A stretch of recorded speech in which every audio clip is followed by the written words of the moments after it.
Okay, good morning, and welcome to this meeting of the Built Heritage Subcommittee. We're going to get started. So we have 4 items on our agenda this morning, and I'm going to go through them now to see if we can pass any of them on consent, and then we'll go back to the list in the order that they're before us. So any declarations of interest before we start?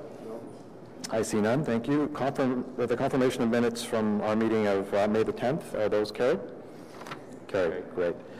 Okay, so our first item is an application to alter 255 Mackay Street, a property located in New Edinburgh, and we have speakers for that item, so we're going to hold that. Our second item is an application for demolition and new construction at 90 Crichton Street, another property located in the New Edinburgh Heritage Conservation District. We don't have any speakers signed up for that item. We have received fairly limited correspondence, actually none.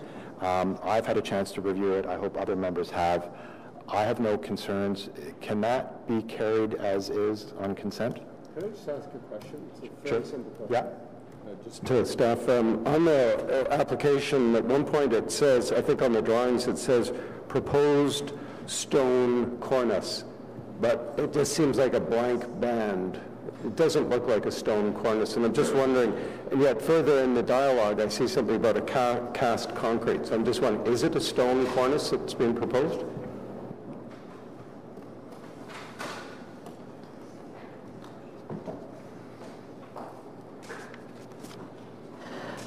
Through you, Mr. Chair, yes, there was a stone cornice that was indicated on those drawings. And cast concrete around the windows, around the windows.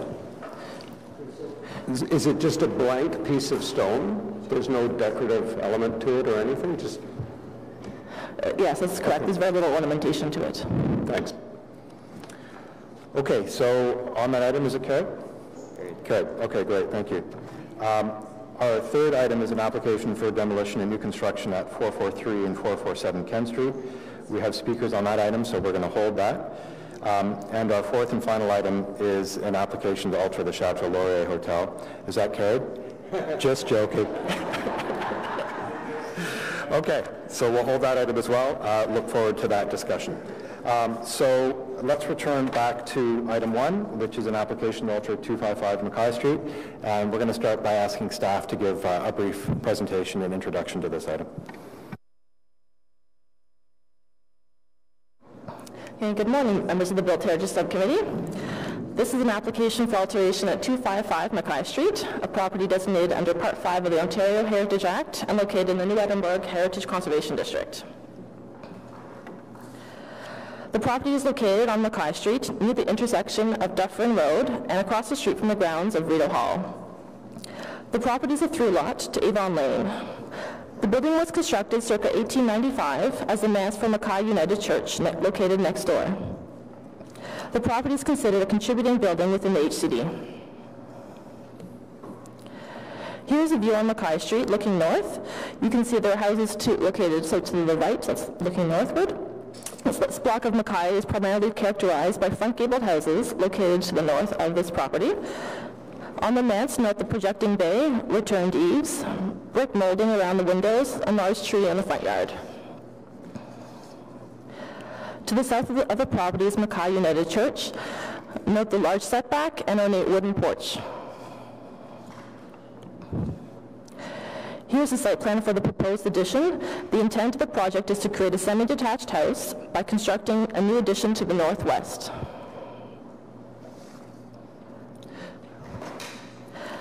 The proposed alterations include an addition to the northwest, a small addition to the southeast, and the demolition of an existing rear addition that was constructed in the 1960s. Other elements of the proposal include a new reconstructed porch, the creation of new window opening on the second floor, as well as the removal of a gabled dormers to be replaced with shed dormers.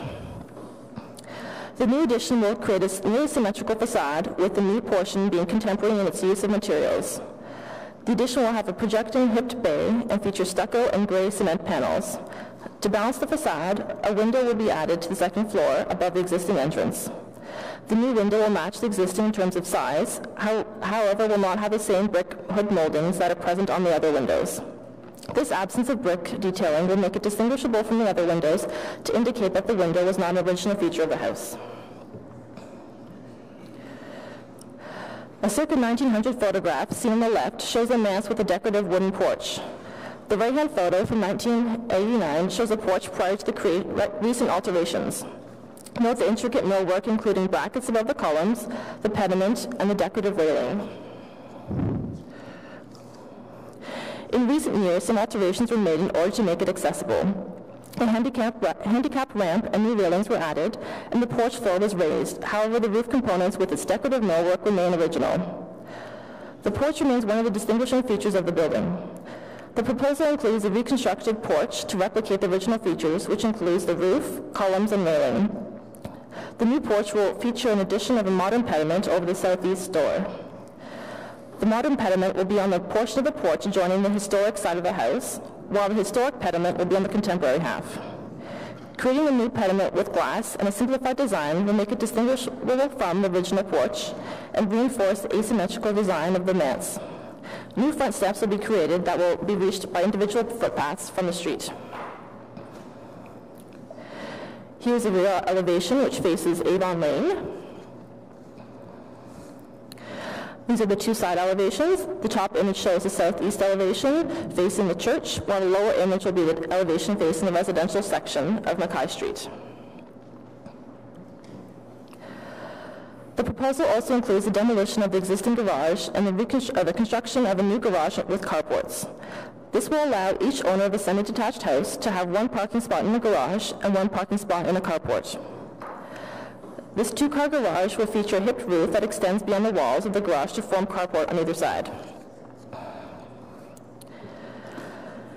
The addition to the manse will be distinguishable from and subordinate to the original house in that it will be clad in modern materials and no higher than the original house. The original form and many of the heritage attributes of the manse will remain visible and prominent on the site. The addition will be compatible in that it echoes the same features as the manse and not detract from the historic building. This is the view from Avon Lane. The garage and carport will be clad in hardy board, a wood laminate similar in expression to historic garages found in the HCD. The landscape plan shows a retention of trees in the front yard and the planting of new cedar hedge along the northwest and southwest lot lines to create a privacy buffer between the house and the properties on either side. A semicircular walkway will lead up from the sidewalk to the front entrance. A change of grade is proposed, which will allow for a more historically accurate porch to be reconstructed while meeting today's building code requirements. In the rear yard, one tree will be removed. This tree is in poor condition. Here are the streetscape perspectives showing both the existing condition as well as the proposed additions. The top image shows the side from Mackay Street, while the lower image from Avon Lane, the garage.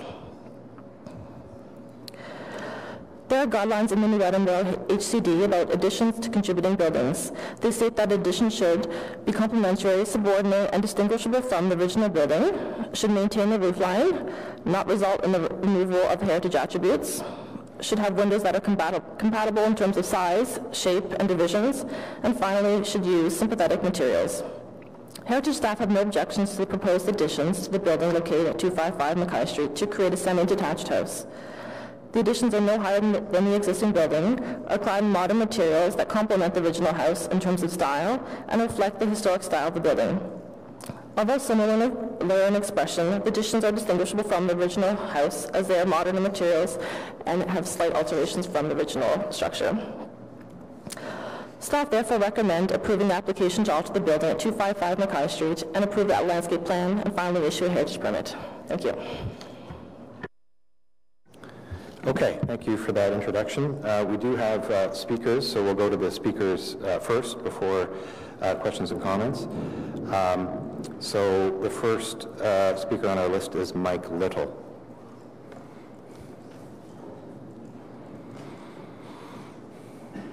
Good morning and welcome to the subcommittee. So just for those who are here for the first time, all public delegations have 5 minutes to speak. And so I'll give you a warning about 30 seconds before if you take up your full time.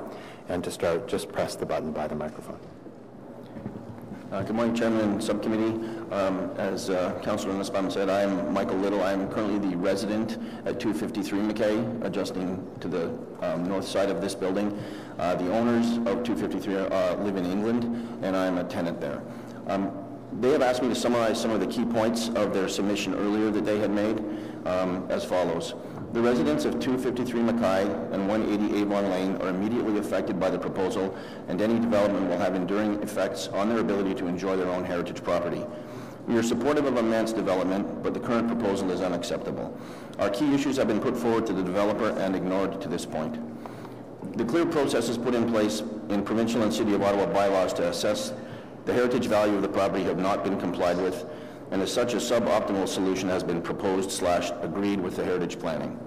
A cultural heritage impact statement is required based on all stipulated criteria to appropriately inform the design, but this has not been done, and the heritage survey dating back to 1997 is incomplete. This review should be performed in the full context of the Heritage Conservation District. This designation applies to the collection of building and streetscapes, which cannot be considered in isolation from one to the other. Both properties flanking 255 McKay are built heritage properties, and the impact in terms of height, shadowing, and massing must be assessed per heritage overlay, section 60 of the zoning bylaw, by provincial policy statement 2014, section 2.63, and by the City of Ottawa official plan, which is the overriding planning document. The western elevation extension proposed is shown in isolation from the neighboring property, conveying an inaccurate feeling of spaciousness between the properties. There is currently 7.3 meters of space between the homes, and 6.1 meters will be consumed by the planned 3-story addition. The overall dimensions of the property are roughly 30% bigger in footprint, but heavily biased to the frontage of the building, and hence the overall impact on frontage is approximately 75% larger. The shadows cast by the proposed building would extend all the way to the 253 Mackay east-facing picture windows, the primary natural light source for the main living area, and would shadow the landscape terrace and outdoor dining area. We believe the solution is a worst-case mix of replicated features to achieve a symmetrical facade where the old and new are confused. The bolt-on projections of the east and west elevations could be effectively located to the rear of the property with no impact on the facade, a roughly 4-meter savings in facade width. These introduce design features which take away from the heritage features of the home, removal of gabled dormers to be replaced by shed dormers, and the addition of a shocking third-floor balcony directly overlooking the personal and outdoor spaces at 253 McKay and 180 Avon Lane with an unacceptable impact on privacy. We have demonstrated that insufficient diligence has been done such that a proposal which does not meet heritage guidelines is being recommended. Thus, the only acceptable decision by the Built Heritage Subcommittee is to reject the proposal at this stage. We would welcome the opportunity to work with the developer and heritage planning to achieve an optimal solution in future application. I know that there were some pictures taken in the original submission by Martin and Chris. I took some pictures to convey the overlook of the building currently, with the thought to basically imagine how this would look if it was 1.2 meters from the property instead of almost 7 meters. So from my perspective, for my wife and I who live in the home, really the development has to proceed and things need to be done, but this we feel would have a large impact on our personal living space and our privacy, and we respectfully commit that you would consider these submissions. Thank you. Okay, great. Thank you very much for your intervention. Are there any questions for Mr. Little? I see none, so thank you very much for coming out this morning. Okay, thank you, Councilor. Just a quick question to staff arising from the public delegation. I know there is a separate rezoning application for this site. Are we aware whether the applicant intends to seek any side yard variances from the rezoning, if successful, from an institutional to a residential class? Mr. Chair, Simon Diaco is here, who is doing this rezoning. As far as I'm aware, it's just a rezoning for use, and there's no side yard setback variance required. Morning, Mr. Chair. The rezoning would introduce site-specific standards that address only the accessory building. Ms. Kotarba pointed out the carport and garage. That needs some site-specific standards. This new addition would comply with the R4 zoning standards for the principal dwelling interior side yard. Including the side yard? Correct. Okay, thank you very much. Okay, our next speaker on our list is Dr. Alain Baldo.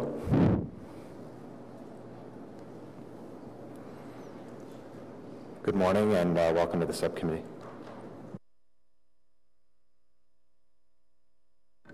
Hi, good morning. Thank you for allowing me to speak.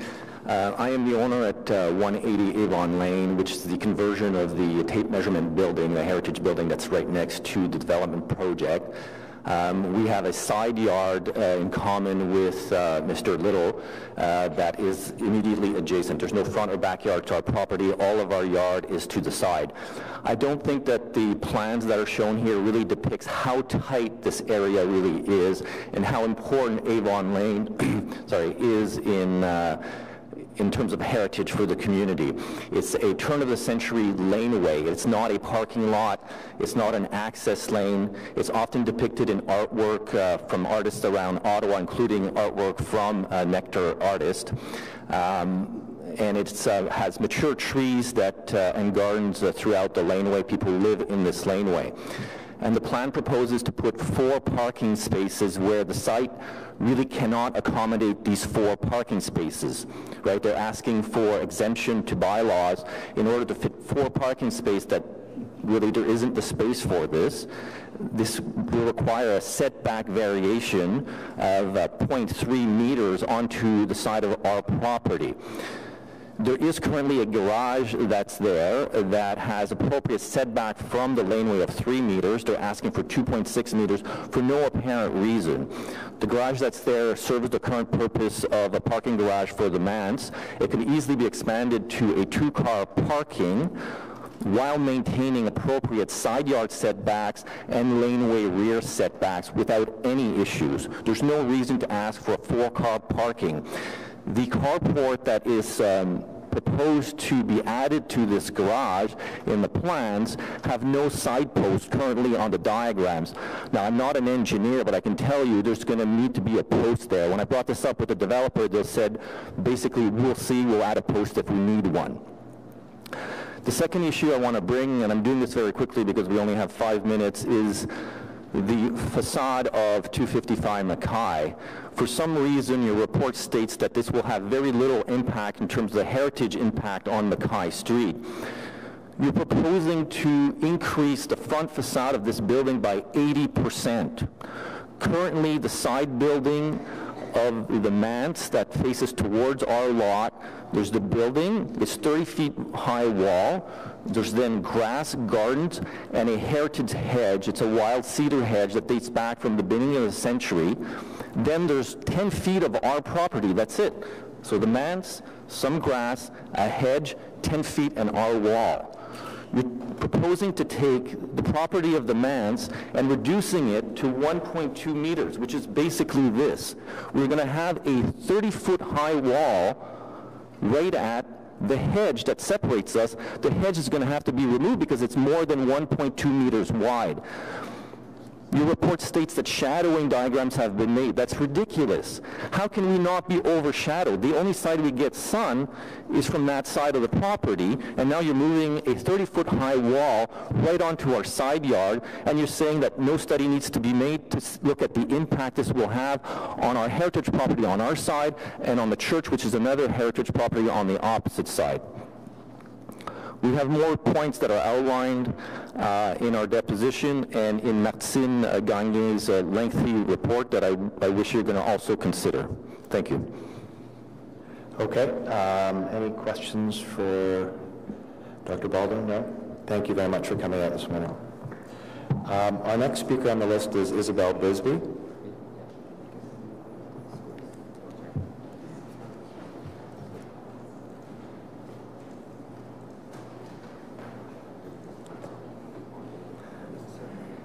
Good morning and welcome. Thank you. My name is Isabel Bisbee. I'm the Vice Chair of Nectar. We are the present owners of 255 Mackay Street and have operated a community centre there for the past 6 years. I'm going to read a letter from Sean Flynn. He is the Chair of Nectar, but he's in the UK this week, so he's unable to attend. He's also on the NECA Board of Directors, New Edinburgh Community Alliance, and is also a resident, as you'll hear. As a resident of Mackay Street in the New Edinburgh Heritage Conservation District, literally a block away from 255 Mackay Street, I am keenly aware and sensitive to issues of heritage, scale, and conservation in our unique and historic setting.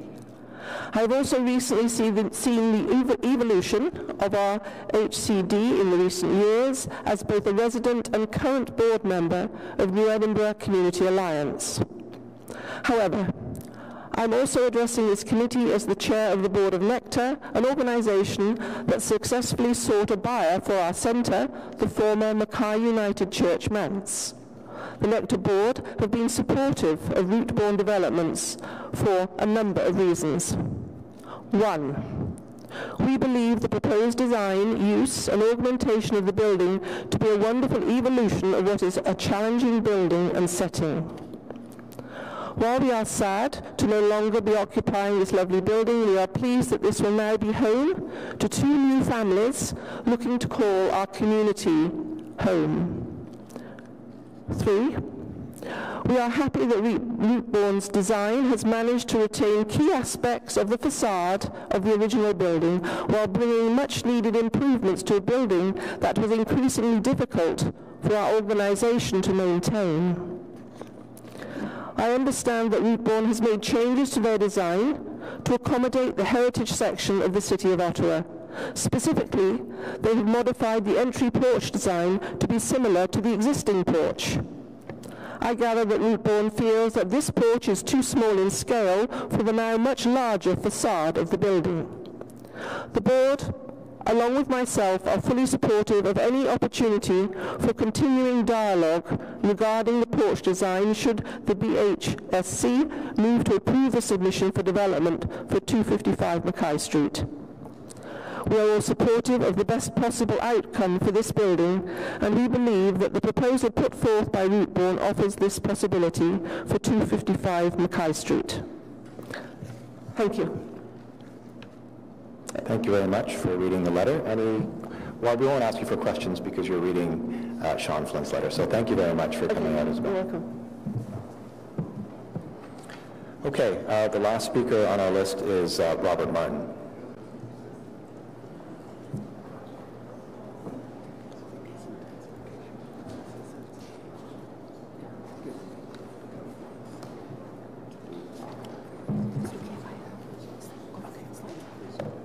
Yeah, sure. So you'll do it? Okay. Good morning. Good morning, Chair and members of committee. I want to start by saying this project for us has been, I guess, really beneficial in terms of a close working relationship with city staff. We have gone through probably close to 20 different versions of the design scheme, and the porch alone has probably had about 16 different iterations. So at every step of the way we've tried to work with staff and concerns as well as adjacent neighbours. In fact, some of the modifications to the building massing and its materials were in direct response to concerns for 253 Mackay and sort of light and shadow angles. And on that topic, I guess I would clarify that given the orientation of the building facing roughly north-south, in terms of shadow impacts to the adjoining properties, there are virtually none. All of the south-facing light still falls directly into the yard. It's not obscured in any way by this addition. I would also draw attention to the fact that we have something like 10 meters separation between their property and the addition, the main bulk of the addition. So there really is very large and adequate separation between the structures. So I guess complimenting staff and community members for working with us on this design, we wanted to take this opportunity to, I guess, ask consideration of the committee for an alternate approach to the porch. I have a small PowerPoint here of 4 or 5 slides. The existing, if I just go back to the first, so the existing porch, we have a sort of historic photo on the left, and we became very aware that given the height of the porch and its relation to the existing windows and transoms, there was a significant headroom issue arriving up at the porch, and it's fair to say that the substructure and support of the existing porch was, worked on or compromised over the years. So it became, I guess, inevitable that the porch would have to be substantially reconstructed and redesigned. So I'll go to the second slide now. So on the left shows the application before you that's in the staff report. The approach here is almost one of a dialogue between old and new. We sort of called it the Twin Sisters. In our design discussions, so in terms of the porch, there's the original heritage gable, and to the left is the contemporary version of that, and we've also proposed raising the entire porch to allow better visibility for the front door and the transoms.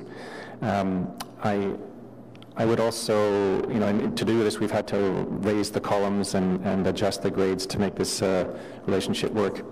So to the right, we're asking for consideration of an alternate porch approach. Our owners are very aware of the, property facing the grounds of the Governor General's and the wish to occupy second floor porch and terrace outdoor areas. And so this represents an alternate approach to the porch that allows for this occupation. And I think there, in our view, is given the scale of the building, the proportions of the porch can also work with the, if you like, contemporary reinterpretation of the porch. And I'll just show a couple more examples of how this might look in a rendered version. So this is a porch interpreted from other structures in the district and of a similar period. So it would involve a deck and railings at the second level. Next. One important characteristic for this project is to recognize the very significant setback from the front yard. We're something like 10 meters from the front property line and something like 18 meters from the street. So given the large tree in the front yard, the views of this porch are fairly, I would say, non-impactful to the viewscape, regardless of which approach we go with. And I think that concludes my presentation. I would invite questions on the alternate porch approach, please. Thank you very much. I do see a number of questions. So, Member Quinn, first. Thank you for sharing that with us. My question pertains to the upper level windows, and this isn't just about an alteration to the porch. I see the upper level windows are going to be altered, elongated. Are they single pane? Are you turning them into doors? What's happening? You're regarding to the attic, the third level? No, the second level above. Is it a walkout that you're looking for? The second story porch? Correct. We would work with the same spacing and width, the existing window width, and we would lower the sill to create a door entrance. So it's a door now? Yes. Okay, so that isn't change as well to Correct, yes. what was explained to us. But consistent with also our opening of, our proposed opening of a new window at the second level. Another question, when I was there on Friday looking and walking around the property, I noticed there were about 5 steps leading up to the porch. So I'm assuming there's going to be some significant grading changes to the property because it's now down to 2.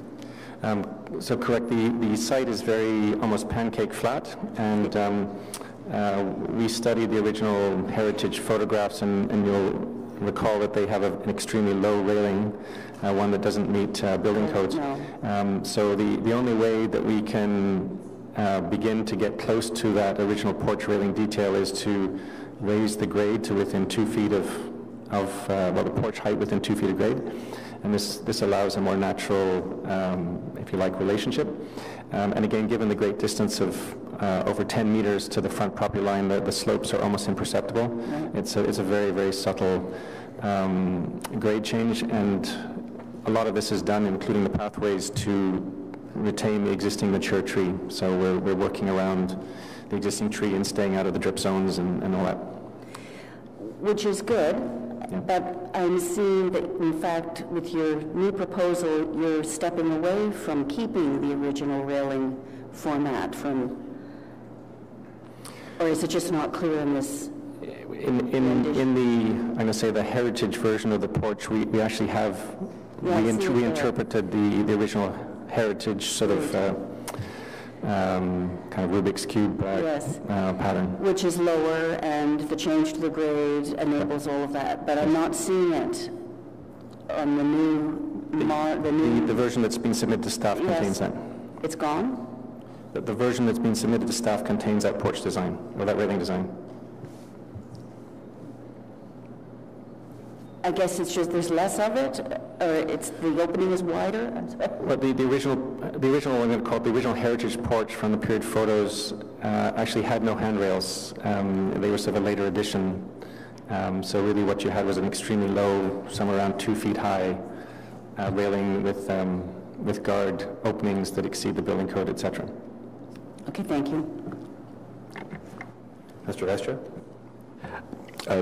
Robert, good morning. Just a quick question. Sure. It doesn't have to do with the substance of the details of the porch, but did I hear you say that this may be a mischievous question here, Mr. Chair, but did I hear you say that you went through 16 versions of the design with staff and residents on this? I would just remember that for something later on in this agenda. Thank you. Thank you. So just so that everyone around the table is clear, the application before us includes the option A porch treatment. That's what staff are recommending approval on. What you're seeking on behalf of the owners is that the committee replace the drawings in the application before us to permit the construction of the balcony in option B. Yes, and we had conversations with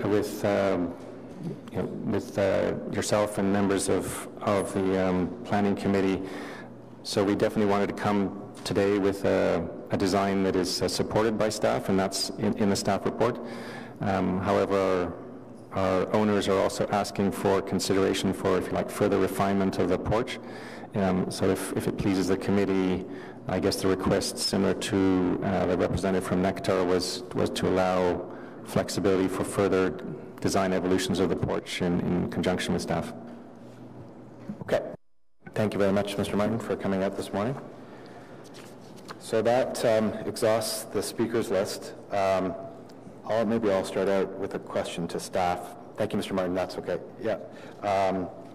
Which is, can staff provide its view and advice on option B of the porch?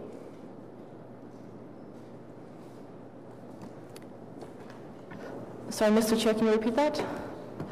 So the question was, the applicant has included option A in the application, which staff have provided comment on. I'm asking if you could please provide your assessment of option B if you've had an opportunity to review it.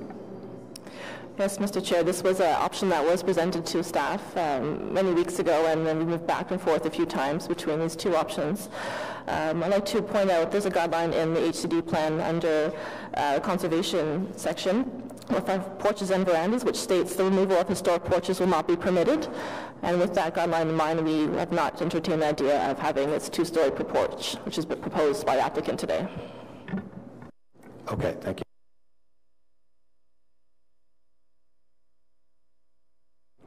Apologies, it appears we have another speaker on the public delegation list.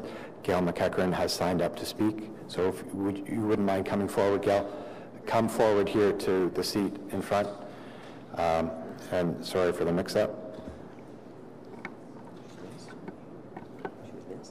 Yeah. Good morning. If you can introduce yourself. Good morning. Thank you very much for allowing me to speak at the last minute. I didn't think it was going to be necessary because I had received communication on a very regular basis. I am very grateful to say from Ashley Catawba from the heritage planner on this project, and the latest communication I got was that this was the one on the left, which is proposal A, was the one that was going to be presented at this hearing.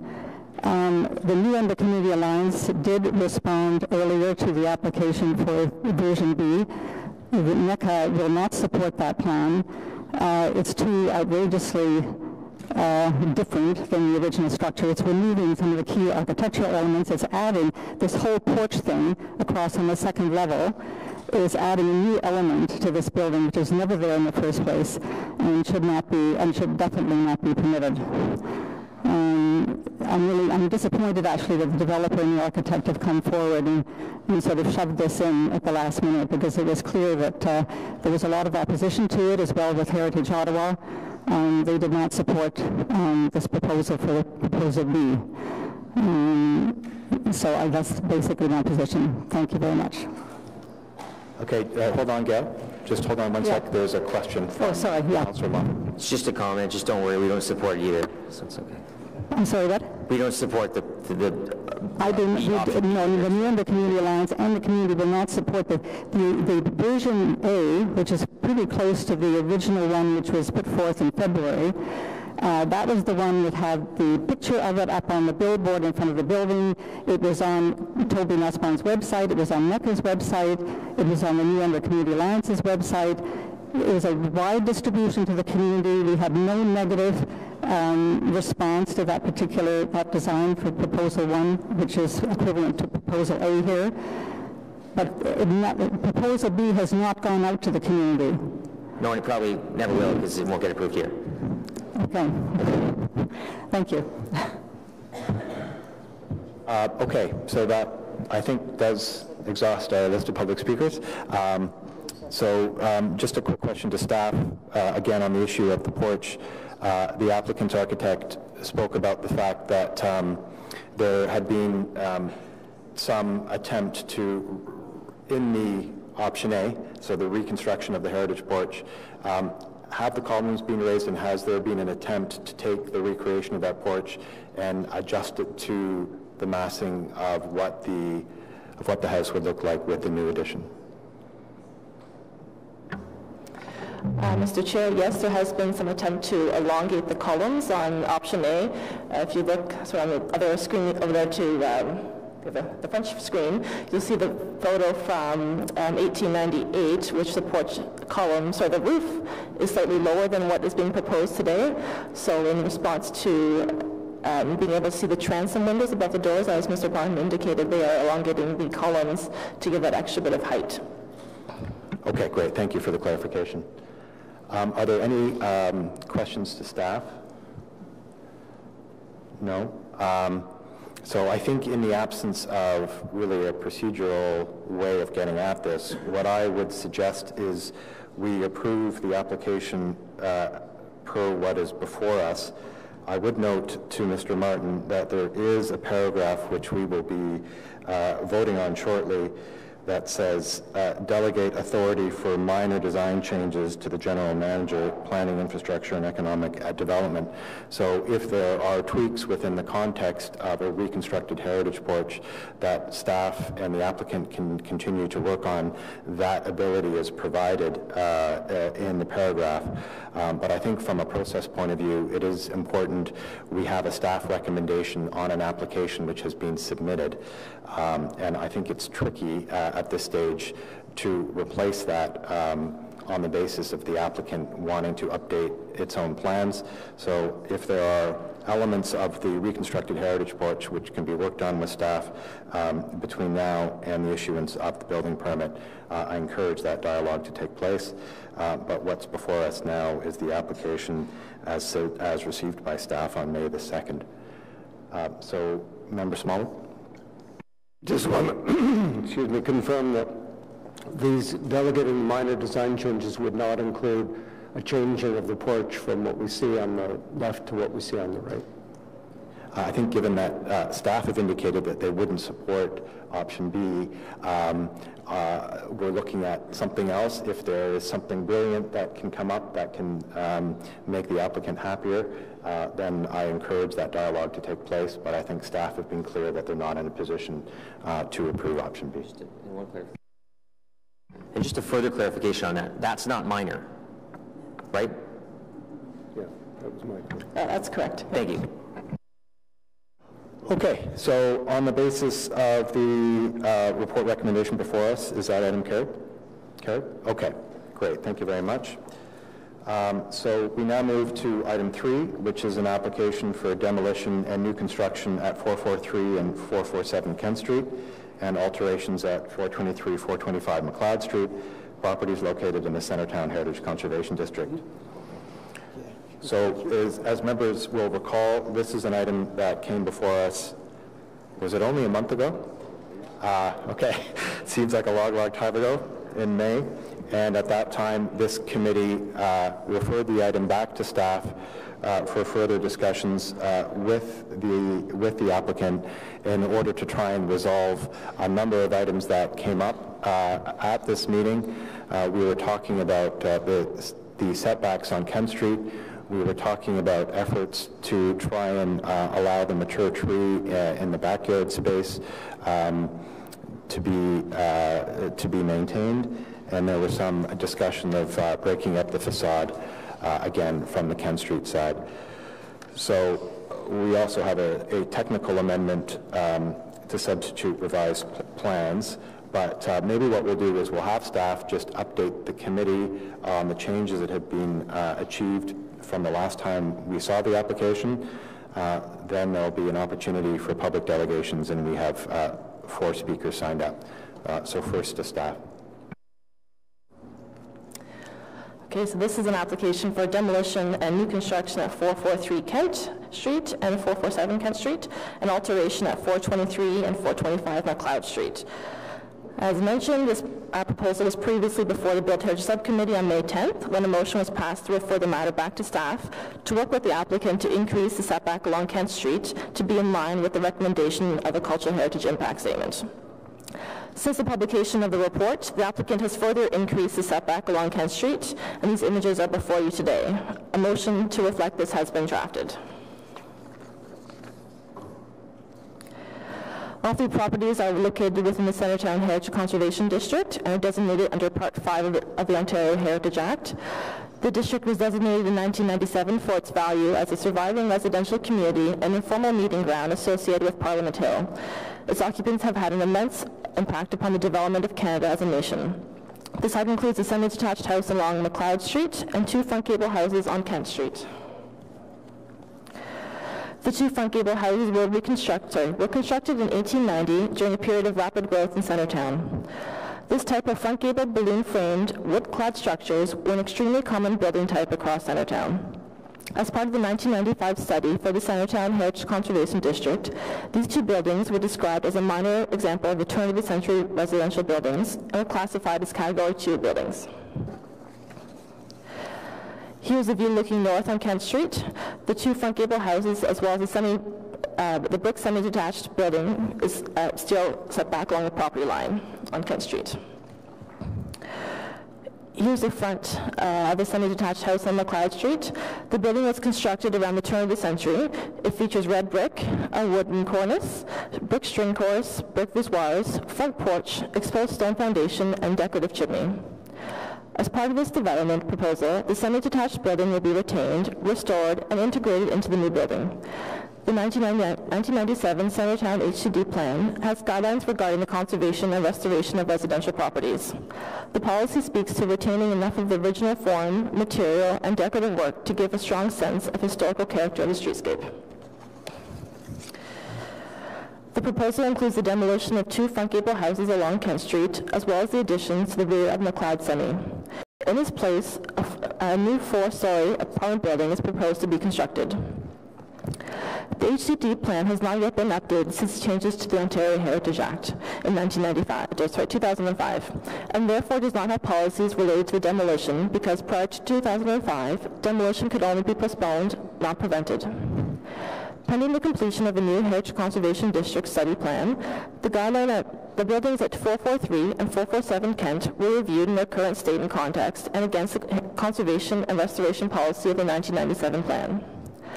Staff concluded that because their contribution to the character of the Heritage Conservation District was limited, because of the lack of architectural and contextual value was low and low integrity due to significant alterations, and that there would be thus no objection to their removal given the limited heritage value. In response to the Built Heritage Subcommittee motion, the applicant increased the setback along Kent Street. Here is a revised plan. The lower part of the plan shows a semi-detached house, which is to be retained and conserved. The new building will now be set back 1.6 meters from the property line, with recesses of 2.34 meters. The original proposal included a setback of 0.3 meters, while the existing houses along Kent Street have a 0-meter setback.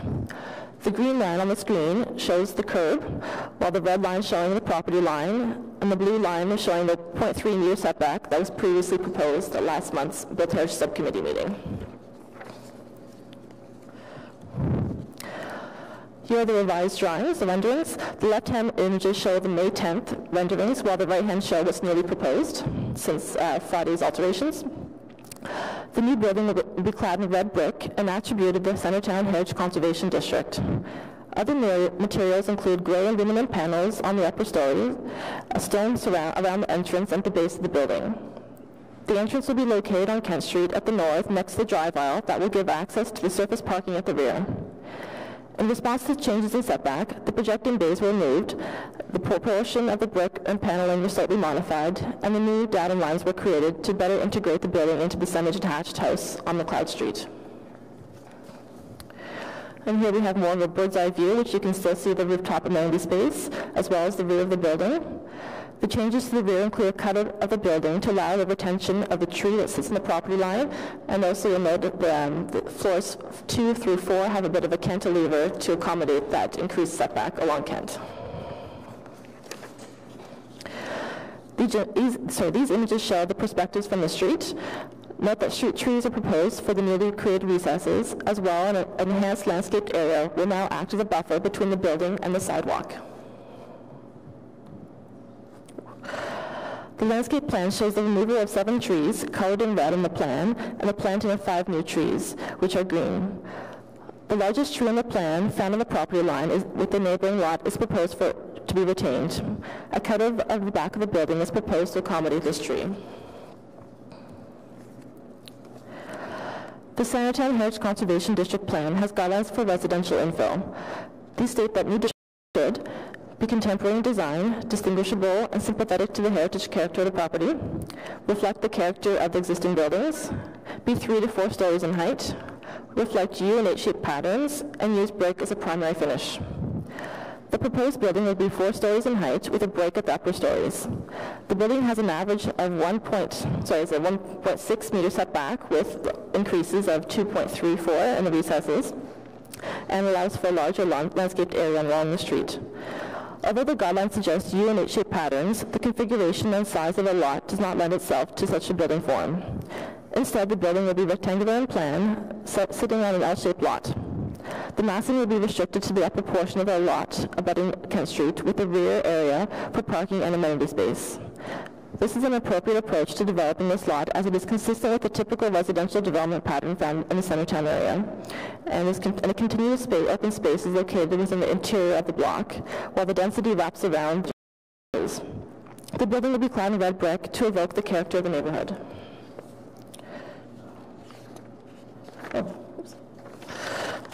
A cultural heritage impact statement prepared by Robertson Martin Architects was completed for the project, which concluded that the semi-detached house conforms with the standards and guidelines as well as the HCD plan, while making a positive contribution to the heritage character of the neighborhood. The document states that the proposal maintains the original rhythm of the streetscape and is visually compatible with the context of the HCD. The report concludes with a statement written on the screen. The consultant team appreciates the design revisions completed up to this point, which have addressed the concerns with the Kent Street facade and its impact on the overall heritage character of the Centertown district. Staff are of the opinion that the motion passed at last month's Built Heritage Subcommittee meeting has been addressed and that the setback has been increased along Kent Street, which is now consistent with the recommendation previously in the Cultural Heritage Impact Statement. Staff also have consideration for the standards and guidelines for the conservation of historic places in Canada when reviewing applications. The applicable guidelines are listed on the screen. 1, to conserve the heritage value. New work should be physically and visually compatible with, subordinate to, and distinguishable from the historic place, and also remove non-character defining features, such as an addition built after the restoration period. The new building is physically compatible with, distinguishable from, and sympathetic to the character of the building at 423 to 425 McLeod Street, which will be conserved and enhanced through the removal of contemporary additions and the reinstatement of appropriate windows. The removal of 2 buildings of limited cultural heritage value will not affect the overall character of the heritage value of the Centertown HCD as defined in the Statement of Culture for the plan.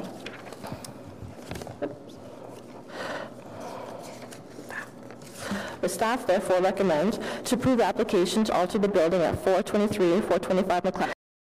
Approve the application for demolition at 443 and 447 Kent Street, and approve the application for new construction. The heritage application for this project has been submitted concurrently with an application for minor zoning bylaw amendment, which is anticipated to rise together at the Planning Committee on June 26th. Site plan control approval will also be required. Thank you. Okay, thank you very much for the presentation. We do have a number of speakers registered, so we'll go to the speakers first. First on the list is Guy Lacroix.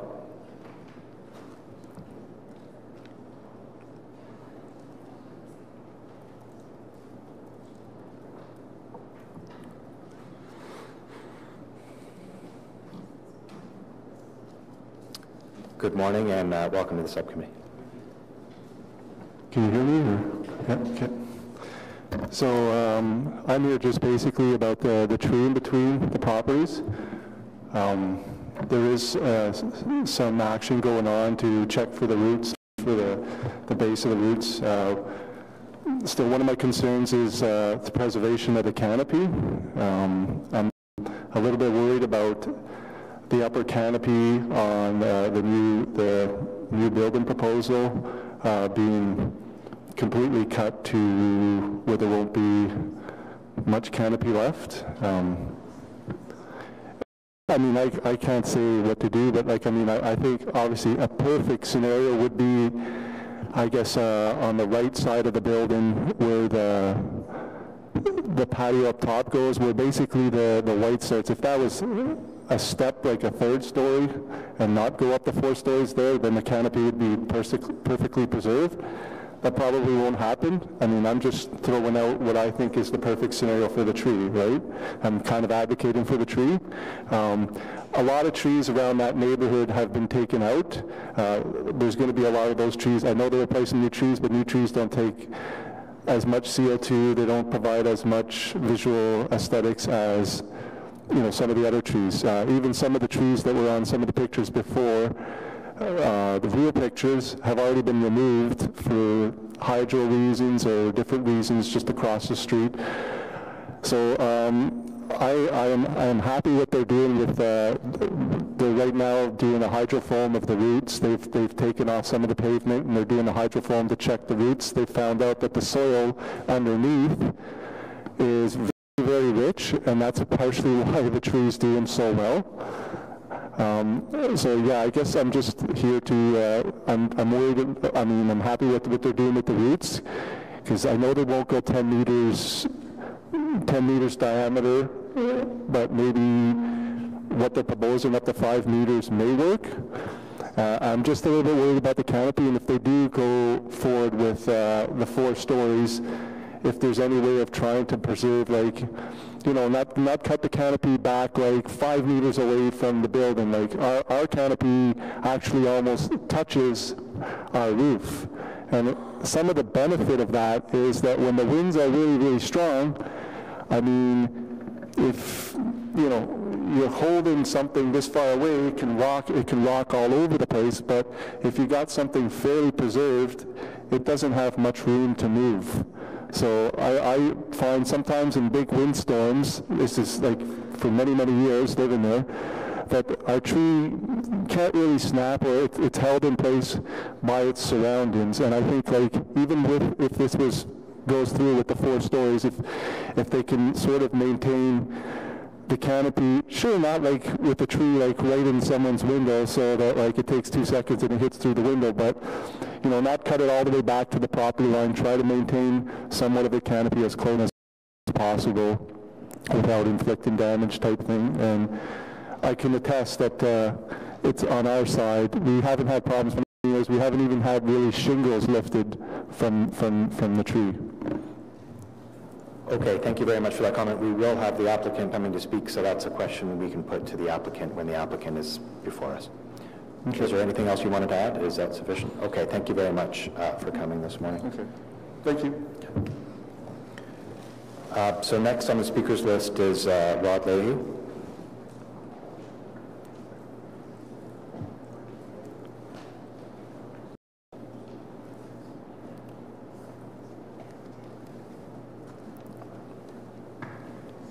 Good morning. Morning.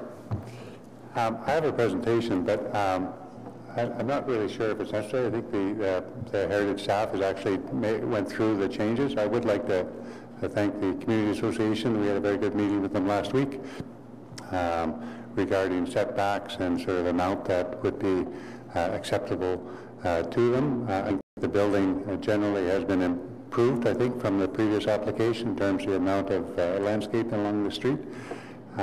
So I'm really here to answer questions. If you want me to run through the quick presentation, I'm comfortable doing that. So, well, I think we can go right to questions, and I see that Councillor McKenney has one. So. Okay, thank you. Thank you, Chair. I do want to pick up on the last speaker. I've been working very closely with city staff and the applicant and the community on that maple tree. So, as was pointed out, there is a lot happening to look at the root system. We'll continue to do that, and that will come back at a time through site plan. But I just want to ask you to respond to the concerns about the canopy and what we can do to ensure that, you know, there is that preservation of the canopy and that we tree from on top after we've preserved it through its roots. We are working closely with an arborist. The image on the, is that the same image? It's washed out. It's just washed. So the image you can see closer on the right screen, but basically we've, working with them, the idea was to protect a 4-meter circumference around the tree, which we've done for the most part. There's one area of the addition that encroaches slightly into that, and that's why we're checking the root system to see whether that's acceptable.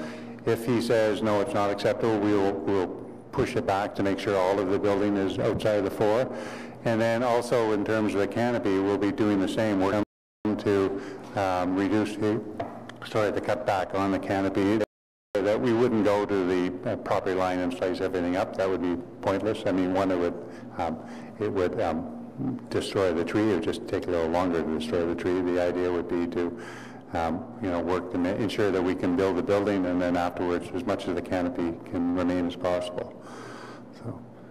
Okay, thank you. So just so I understand, then you have your own arborist, but the city's arborist as well that we've been working with. Yeah, they're doing a study right now on the root system to see whether or not what we propose is acceptable, and we're prepared through the site plan process to make modifications to that one area of the building if they want to that area clear, that there's one little infraction area that's into that 4-meter setback. So. Okay, thank you. Okay, any other questions, Member Small?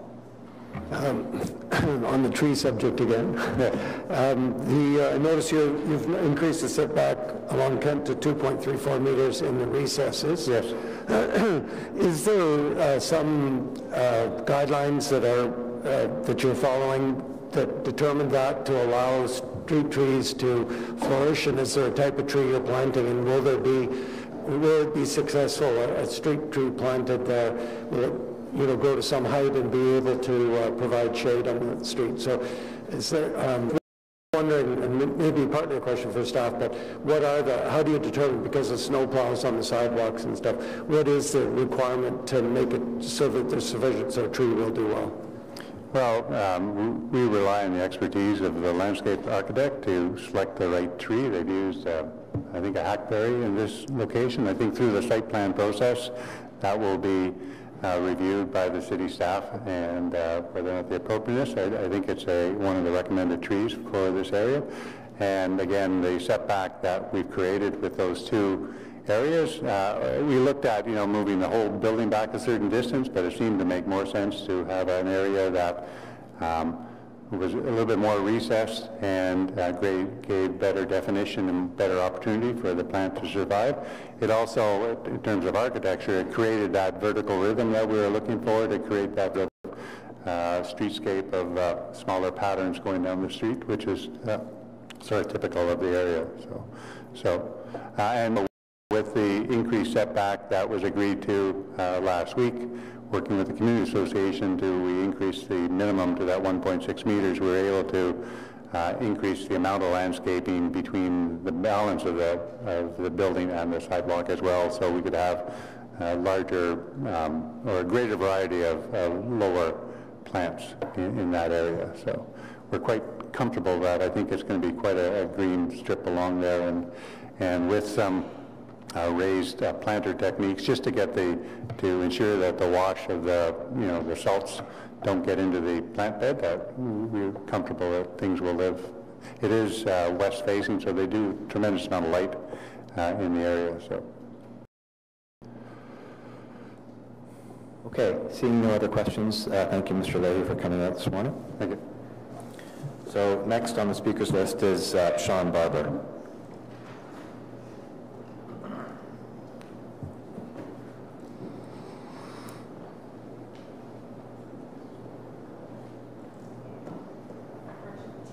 Okay, so Ashley, if you could maybe make a bit of room. Thanks, Ashley. Another chair.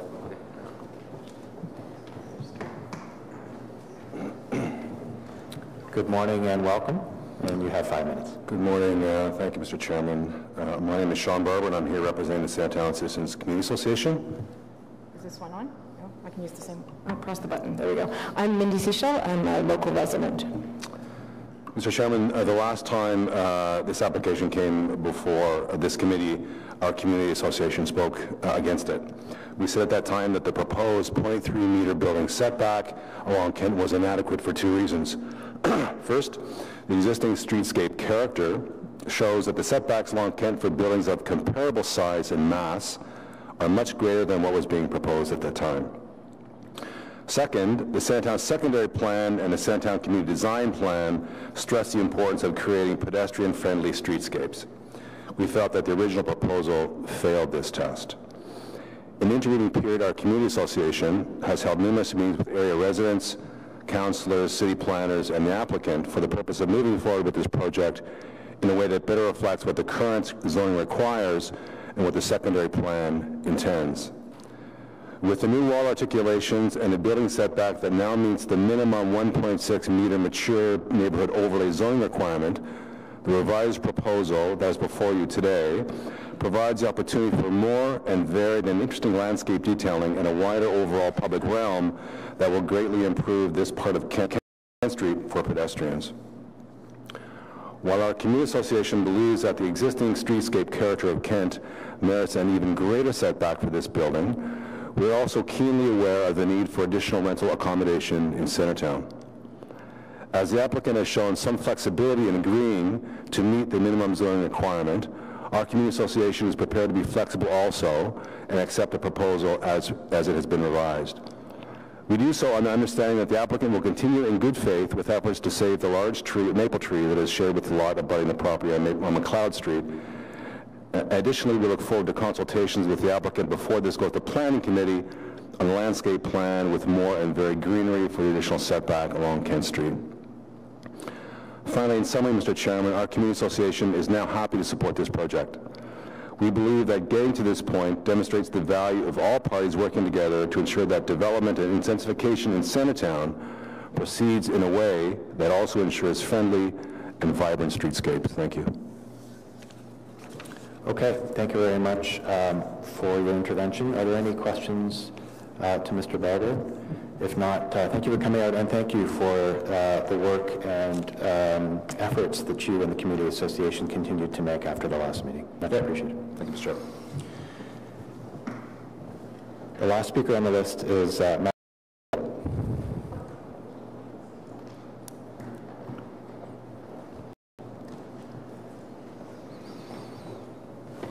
Good morning and welcome.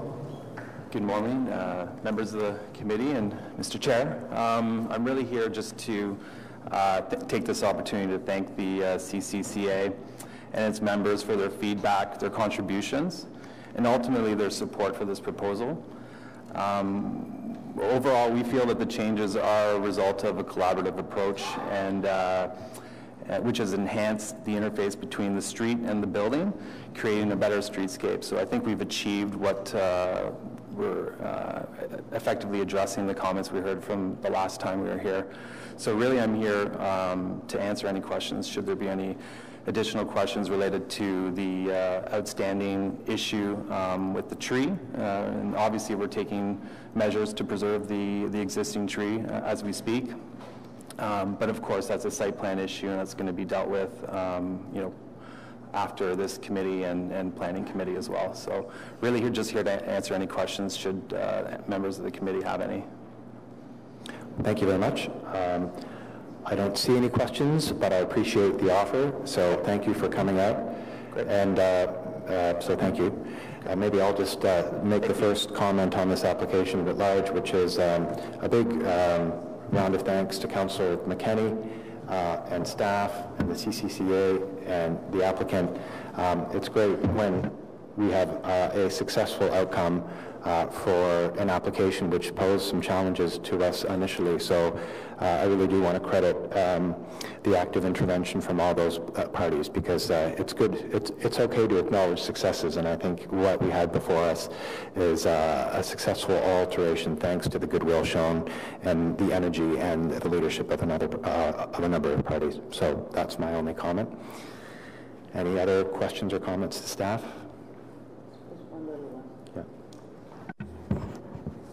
I mean, the questions about the trees, because it's come up a number of times. Are you going to be able to save that one in the corner of the parking lot? I know the one that's behind, next to the house, is to be saved according to the plan, but the one in the parking lot looks tricky.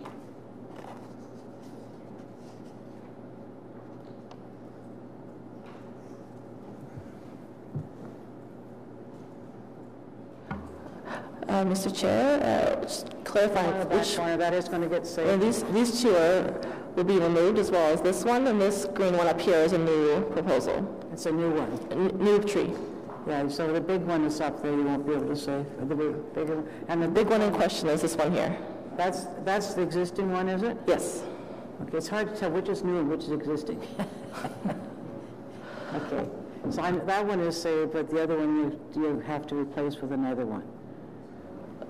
All the red circles on here are trees to be removed, and everything green is new, aside from this one, which is the retention. That's the protected one. Yeah. So, okay, that's the difference. Okay, thank you. Okay, we put this item to a vote. The Vice Chair has a technical motion because the renderings as presented by staff were received on Friday, so we need to formally acknowledge them. In the technical motion? Yes, I'm happy to advance this technical motion, which resulted from the response to the community input. Be it resolved that the recommendations are amended by deleting the words May 29th, 2018, and substituting the words June 15, 2018, and be it further resolved that the report is amended by deleting 0.9 meters and substituting 1.6 meters, and be it further resolved that documents 4, 6, and 7 of the reports be replaced with the attached revised site plan elevations and renderings dated June the 15th, 2018. Okay, so carried on the motion and then carried on the amended report? Carried? Okay, great, thank you. Okay, so we'll move to our last item on the agenda, which is an application to alter the Chateau Laurier Hotel at 1 Rideau Street, a property designated under Part 4 of the Ontario Heritage Act. And just to set out how this item is going to go, it's actually going to go the same way as all of our other items. We're going to ask staff to do a presentation, and then we will move to public delegations, and then we'll have an opportunity for questions and comments from members. We have right now 10 speakers registered to speak, just to give everyone in the room an idea of the numbers and the timeline associated with that. So, to begin with, we will ask staff to come forward and provide us with their presentation on the application.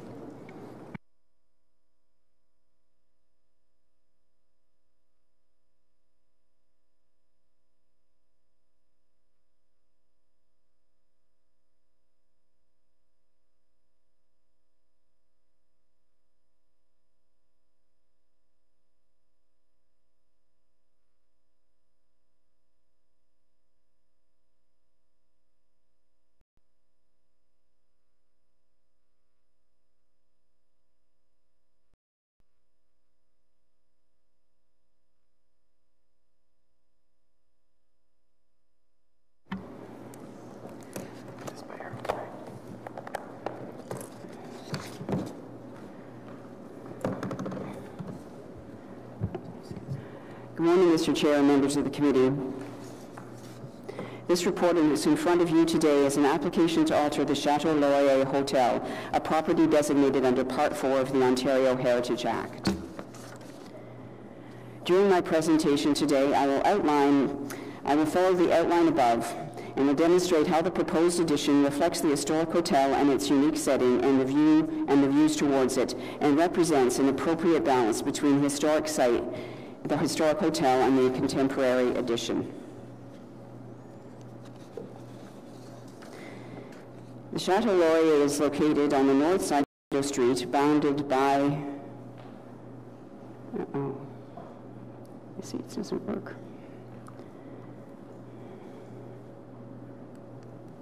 How does this work?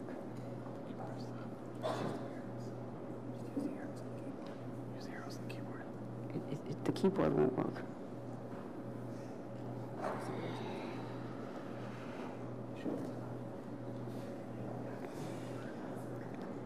Oh, there we go. There we go. This one works too. How does it work? Just hold it down. Hold it down? Like that, yeah. Oh, maybe it's... Oh, there it is. Yeah, forget it. I'll just use this. Sorry, technical difficulties. Bounded by Rideau Street, Mackenzie Avenue, Majors Hill Park, and the Rideau Canal.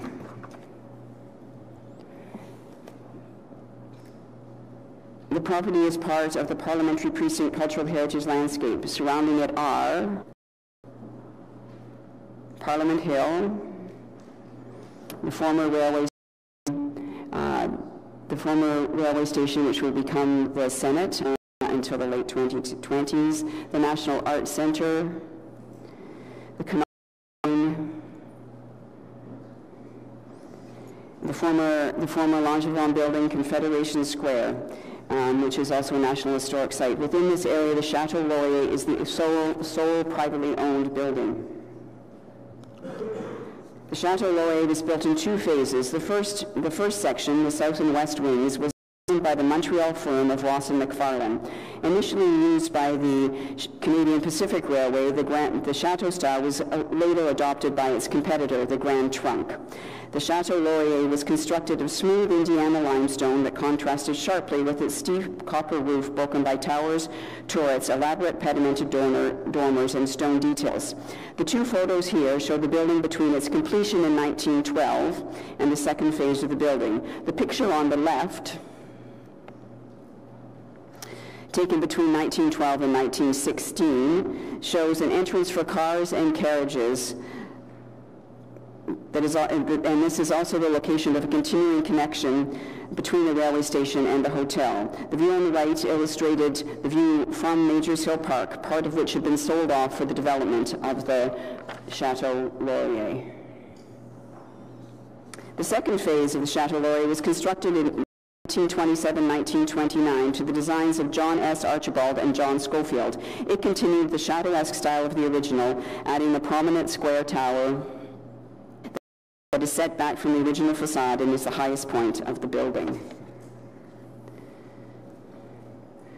These two slides demonstrate the former association of the hotel and the railway. From its construction to the removal of the train tracks from the downtown core in the 1960s, the chateau was part of a working landscape. The tracks ran along the east side of the canal, through the railway station, under the tunnel, and along the edge of the escarpment, over the Alexander Bridge and into Hull. Remnants of this use, the former rail bed and the tunnel, still define the west edge, creating a hard edge between it and the Rideau Canal and its associated landscape.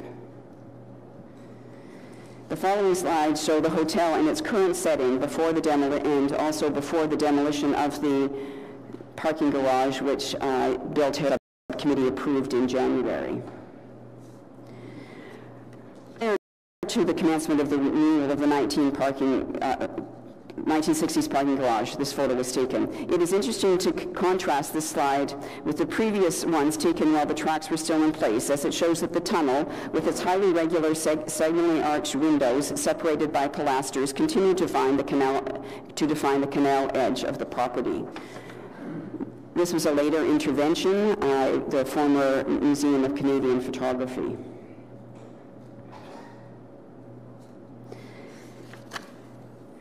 This is also taken prior to the commencement of the demolition of the 1960s parking lot. This shows how large that parking lot was and the amount of the way that it took up space between the ballroom. This is the ballroom. If anyone's been in there, you know that it has huge windows that look into nothing but a wall, and this view will be opened in the new proposal. Again, this also demonstrates the height was equal to the ballroom and other areas within the hotel. This view also shows the Mackenzie forecourt as it exists today, with its surface parking and loading and the access to the current parking.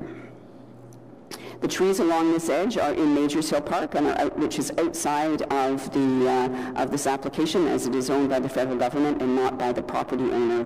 Also, the terraces along here are also owned by the National Commission. This is a Google view from the canal prior to the demolition of the parking garage. The soft landscaping, trees, etc., visible along the edge are in Majors Hill Park, and the stepped limestone cliffs are another remnant of another view of the former working railway landscape. This is a view from Majors Hill Park, showing the hard edge of the former parking garage and the treed border with it as part of the park. And another view of the way that the garage created a terminal view from within the park. This is a recent photograph of the west facade, showing some of the character-defining elements of the building associated with the chateau-esque railways hotels built by the Grand Trunk, including the smooth stone, irregular rectangular windows, the concentration of details such as the matriculations, carved elements, pedimented dormers, conical roofs above the eaves line. So there's a carving here. This is the Mackenzie facade, again showing the smooth light-colored limestone, the play of light and shadow against it, the symmetrical fenestration pattern, and the windows which are found on all facades. Not only is the Chateau Laurier designated under the Ontario Heritage Act, it is also a National Historic Site.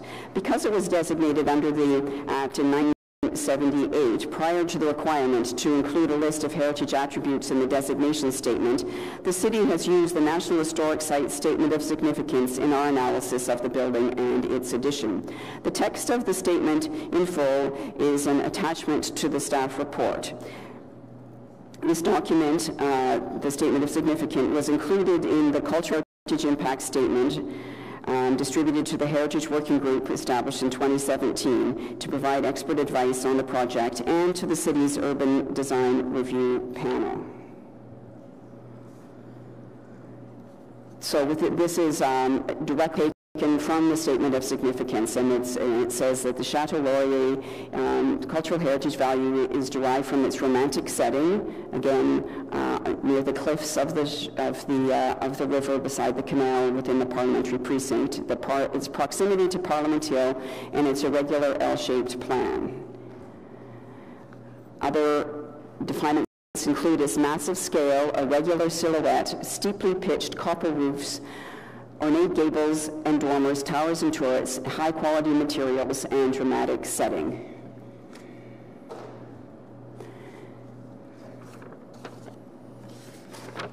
Also, its smooth finish and pale tone of the exterior Indiana line walls, contrasting sharply with the ornate detailing above the eave line. This front facade, defined by two octagonal pavilions vertically accented by a strip of oil windows, and the arcaded entrance loggia, which is a recent interpretation. There's always been one there, but it's been rebuilt. In addition, its character is defined by the picturesque silhouette, including turrets, machicolations, and finialed and crocketed gables, whimsical and delicate corner tower, close physical relationship with the former Union Station, and its proximity and relationship with the Confederation Square National Historic Site.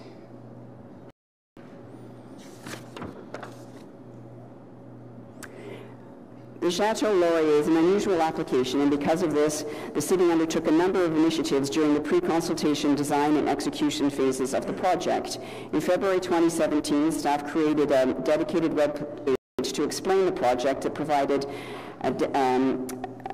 a special address for comments. In addition, 2 public meetings were held, one sponsored by the applicant, the other by the city.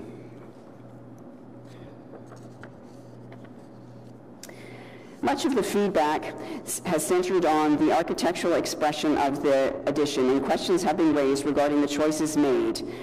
Staff, I'd like to reiterate at this point, that staff does not have the authority to direct architects to use a specific style. We evaluate each application according to what is submitted with heritage planning documents.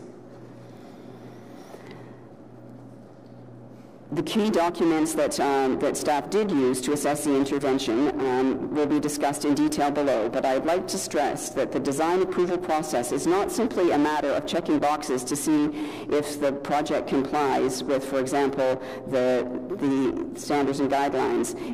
It is much more complicated than that, and during the process there was an extensive and rich dialogue that took place between the Heritage Working Group, the Urban Design Review Panel, staff, the architect,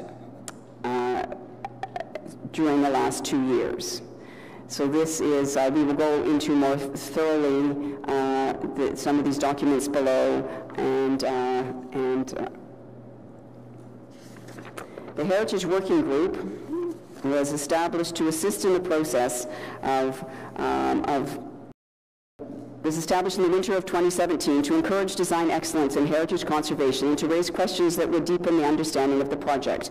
Key areas of discussion that took place at the Heritage Working Group meetings were fenestration, public realm and landscape, roofscape, and character of the addition. Other steps taken to assist in the process included design review session with the Urban Design Review Panel. The Heritage Working Group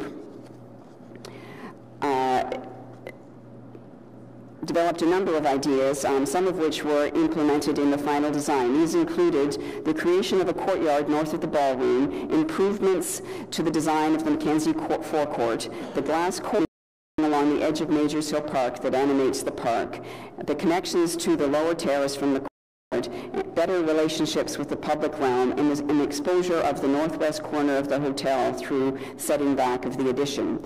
There were other ideas supported by the Heritage Working Group that were not implemented, included 2 pavilions of differing heights, changes to the entrance of Majors Hill Park from Mackenzie Avenue and the NCC terraces, and a physical connection to Majors Hill Park from north facade, which were out of scope of the project because we cannot regulate work on other people's lands, and a more expressive roof line. The Heritage Group was established again to provide direction, not approval, and it met 3 times, and leaving the architect to take the advice and insights offered by the group. The urban design panel first considered the application in September 2016. It subsequently met in 2017, and a focused session was also held. The UDRP recommendations that were implemented in the final design include a reduction in height from 8 to 7 stories, an undulating pattern of limestone fins, stone frame to break up the uniformity of the north facade, the introduction of more compatible materials, including limestone, bronze, and glass, a new connector between the addition and the building at the west facade, a clearly articulated Mackenzie Avenue entrance and forecourt, an open two-story glazed volume of the Rideau Canal, and a walkway linking Mackenzie Avenue and the lower terrace.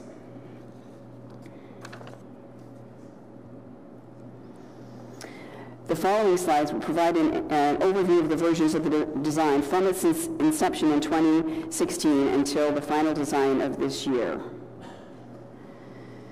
This was the version initially presented at the LARCO public meeting in November 2017 to widespread dismay. The heritage issue with this version was that it was too high, it obscured the character-defining elements of the hotel, it did not relate well to the value of the hotel, and it was not subordinate. It competed too much with it and did not present an appropriate balance between the new and the old.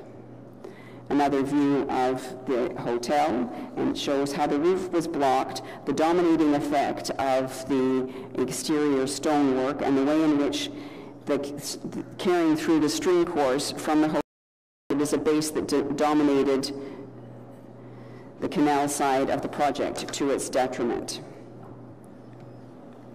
This version, developed as a result of the Heritage Working Group sessions, retained 2 pavilions but lowered the height of one while raising the other.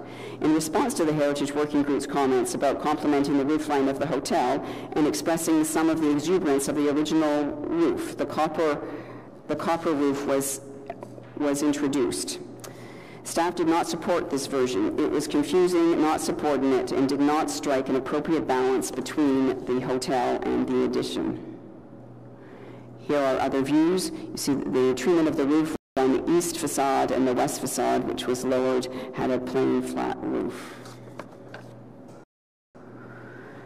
This view shows the first bar building that was presented at a public meeting in February. Glass walls and steel frame. Concerns were raised that the materials of this version made no reference to the original, and there was widespread support of the introduction of more noble materials such as limestone. Other objections to it, shared by staff, the public, and the UD, included its height, the use of glass and white steel, and failure to relate back to and complement the original building.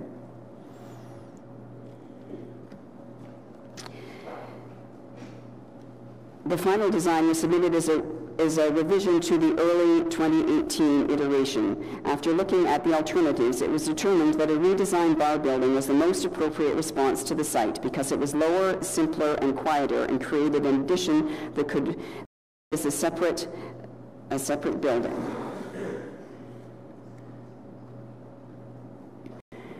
This design was received in early May, reflecting, among other things, the recommendation of the extensive UDRP sessions, or Urban Design Review Panel sessions, that took place in March and April. These included the reduction in height from 8 to 7 stories, the introduction of stone fin and bronze fins in an undulating pattern, the creation of a staircase linking the courtyard to the terraces below on the canal side. This version 164 rooms, down from the 218 rooms in version 1 that I showed earlier. The top view here illustrates the undulating pattern created by the irregular spacing of the stone fins and reflects the strong vertical character created by the bands of windows in the original design. Both views, or the original hotel, both views show the continuation of the glass gallery west facade and how it drops to 2 stories at the canal, creating a light interface between the hotel, the canal, and the NCC terraces below. And again, this shows how the irregular spacing of the fins creates a visual relief by breaking up the facade. And if you looked at this from yet another angle, it could actually be perceived as a much more solid. This landscape view shows green roofs and the new courtyard, designed in a French manner to reflect the Chateauesque style of the building. The courtyard in its design has changed little aside from some changes to size since July 2017. There is 17 meters now between this is the roof of the ballroom, so between the ballroom and the new addition. This connector is from the second to the second floor up to the 6th. And this glass corridor, this is the top of the glass corridor, which follows the corridor through the Chateau Laurier and into the addition. All the existing roofs, which you saw in the aerial view that I showed earlier, will all be greened, and the Chateau plans to grow fruit on them for use in the restaurant. So now, more technical, the elevations. This slide shows the east and west elevations. The top image shows the east facade of the proposed. It is lower than the eaves line of the historic building, joined to it at the first floor. Loading and access to the parking, these are very light versions, but loading and access to the parking located beside each other, and a new entrance to the hotel through the glass gallery is located adjacent to Majors Hill Park. The lower view is the west facade. This part of the addition is connected to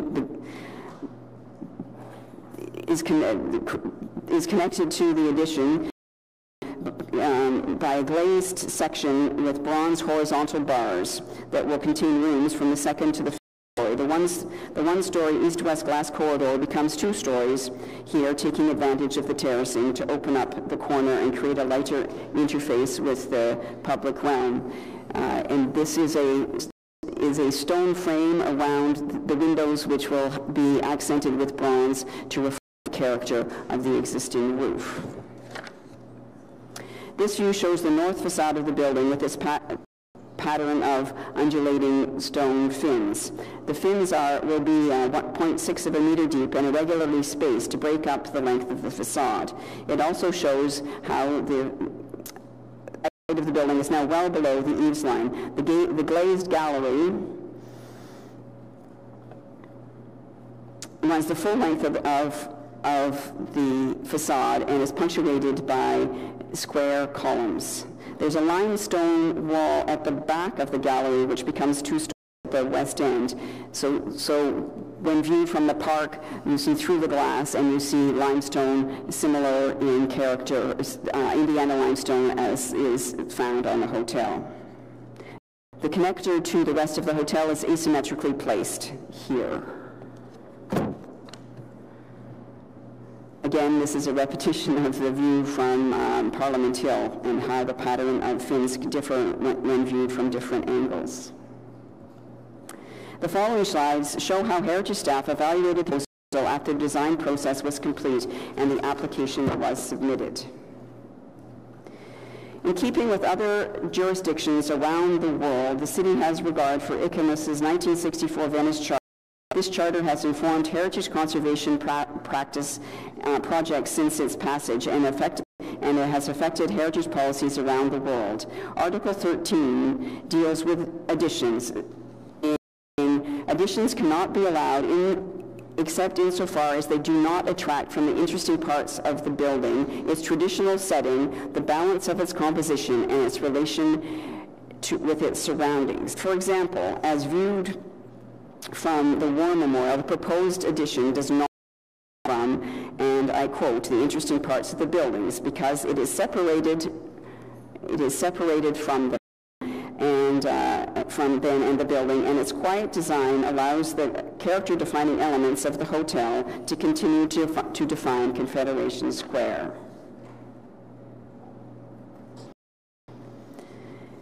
Article 13 also addresses the relationship with surroundings. This view illustrates the relationship of the building with not only with Majors Hill Park immediately to its but also with other buildings within the landscape to the north.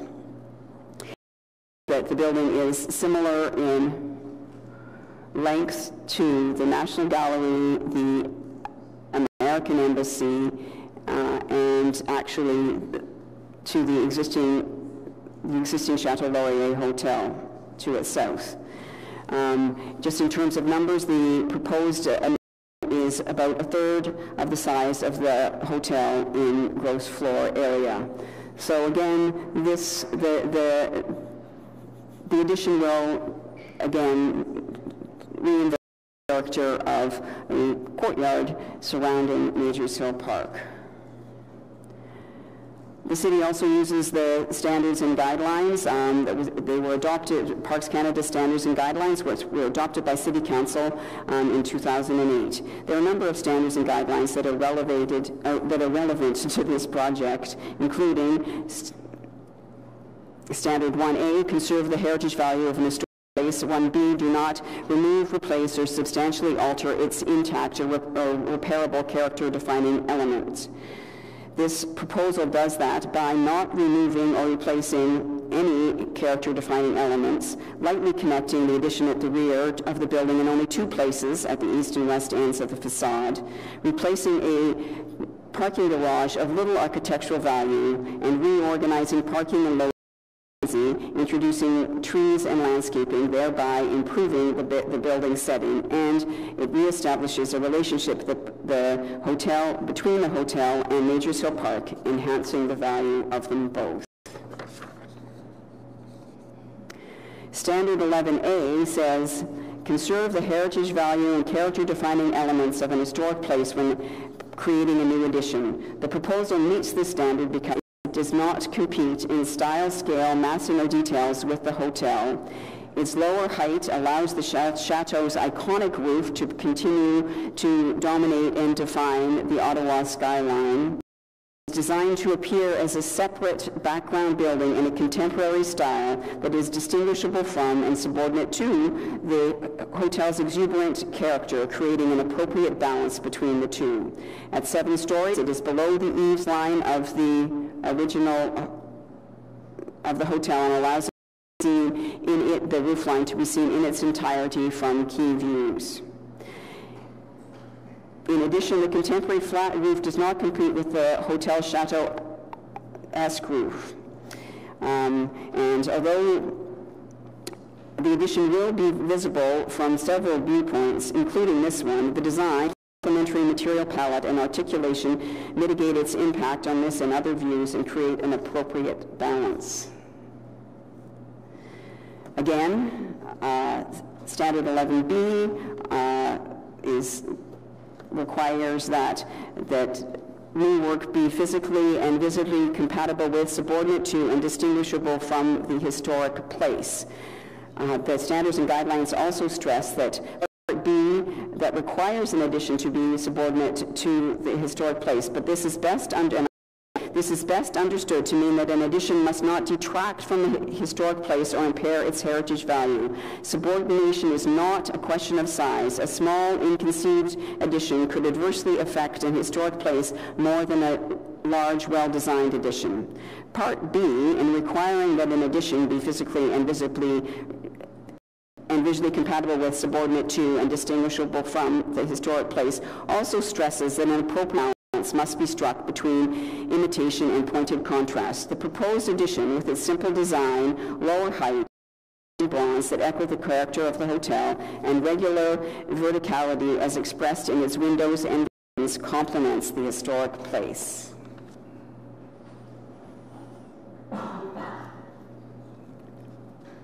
The guidelines in the standards follow the standards and guidelines, and the ones that are applicable to this particular project are guidelines 13, 14, and 15.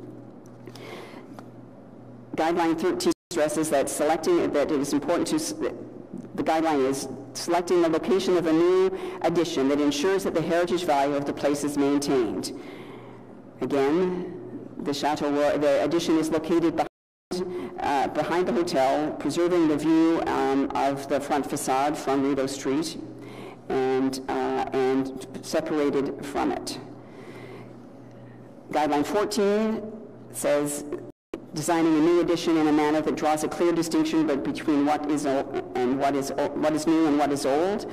The proposed addition is clearly contemporary and lower than the original, set back from it, with a different roof line, with a connector that is further set back from the facades of both the addition and the hotel, all of which go together to create a clear distinction,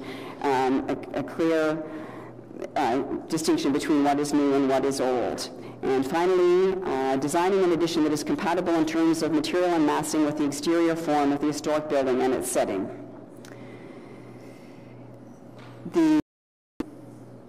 The use of limestone in the addition reflects the smooth limestone of the historic building, as does the vertically expression by its stone and bronze elements.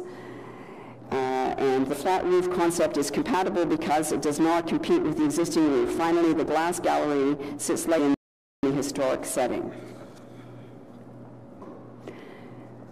There was a cultural heritage impact statement prepared for this project, and its conclusion states that the proposal represents a sensitive response to the Chateau Laurier and its surrounding cultural heritage landscape. It also states that the proposal will revitalize the development site, feature a simplified design and a material palette and pattern of articulation that complement the hotel and its surrounding landscape. Staff concurs with the findings of the Cultural Heritage Impact Statement. The staff recommendations are that the Built Heritage Subcommittee approve the application based on plans received on May 9th and May 30th, 2018, delegate the authority of minor design changes to General Manager, Planning, Infrastructure, and Economic Development, and direct the General Manager to provide a report on the use of this authority to the Built Heritage Subcommittee prior to registration of the Site Plan Control Agreement, issue the Heritage Permit with expiry date from the date of issuance, and suspend the notice required under subsection 29.3 and 34A of the procedure bylaw to consider this report at City Council at its meeting on June 27, 2018. Next steps involved with the project include, if approved, the Site Plan Control Review and Approval, Committee of Adjustment decisions for minor variances and severances for financial purposes, the Federal Land Review and Approval, Information Report on minor changes under authority, and building permits. Thank you very much. Okay, thank you very much for that comprehensive presentation. I think it sets the stage nicely for the public delegations and then the committee's discussion. So I'm going to move right to our public speakers, and what I'll do is I'll read out the two subsequent speakers so that people in the audience have a sense of who will be speaking next. So I'm basing the list on the order of public delegations having signed up in order of registration. We do, for those who are interested, have simultaneous interpretation in French. So if anyone wishes to speak in French, there will be interpretation in English. If anyone would like to listen to the interpretation in French, si on veut écouter la discussion en français, il y a interpretation. So we'll begin our speakers with Andrew Walden, and Mr. Walden will be followed by Peter Kaufman. And as a reminder, every speaker will have 5 minutes to speak, and I'll try and provide a 30-second warning that a speaker is going to be running up right against 5 minutes. Okay. So, Mr. Walden, good afternoon, good morning still, and welcome to the subcommittee. Oh, thank you. Thank you, committee. My name is Andrew Waldron. I'm speaking on behalf of an organization called the National Historic Sites Alliance. This is a network of national historic sites dedicated to their protection, improvement, and promotion. So, the Historic Sites and Monuments Board of Canada recommended Laurier as a National Historic Site in 1980 for its shadow style, a nationally significant style. This version of the addition, if approved, will have a negative impact on the reason for its designation. Your staff's report states the city, quote, the city cannot require a building to be built in a particular style. Well, this is incorrect. Style is form, method of construction, materials, and other characteristics, all elements up for discussion by you.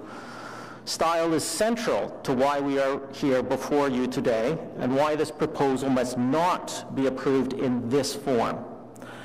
Heritage conservation is more an art than science. The architects and city staff believe that the current proposal meets conservation charters and the standards and guidelines, effectively inferring this is the best of the worst designs. Conformance alone does not produce good design. An addition to the Chateau Laurier is what I'd call a wicked problem, because the teams have an incomplete understanding of the place. The first principle of conservation is understanding. Without an exceptionally good understanding of the chateau, the city will have an embarrassing addition, much to the glee of Toronto architects. The research, including the Cultural Heritage Impact Statement and other documents, do not demonstrate an understanding of the Chateau Laurier and its complexity, which would result in an inappropriate addition. Instead, the retro-modern proposal, now decorated and scaled back, is incongruous with the values of the place. National Historic Sites are conserved and protected based on retaining their commemorativity, with the guidance of course, the standards and guidelines. This addition does not maintain the integrity of the Chateau Laurier as a chateau-style hotel, nor does it meet Standard 11, which addresses new additions to historic buildings, as we've just heard.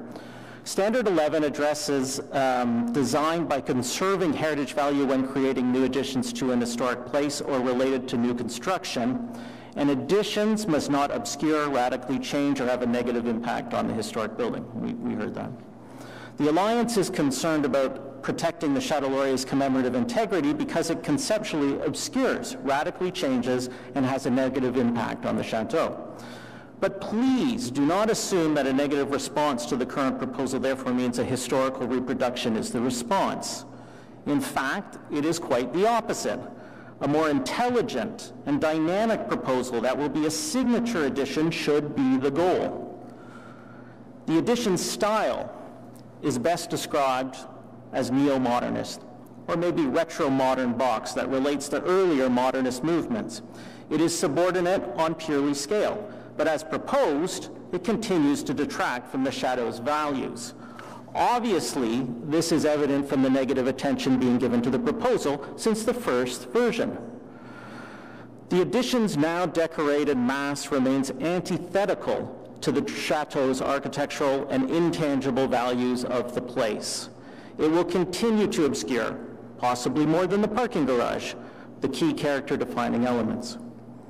The addition does not relate to the escarpment landscape, which is picturesque in a different tradition from the British origins and is uniquely dramatic.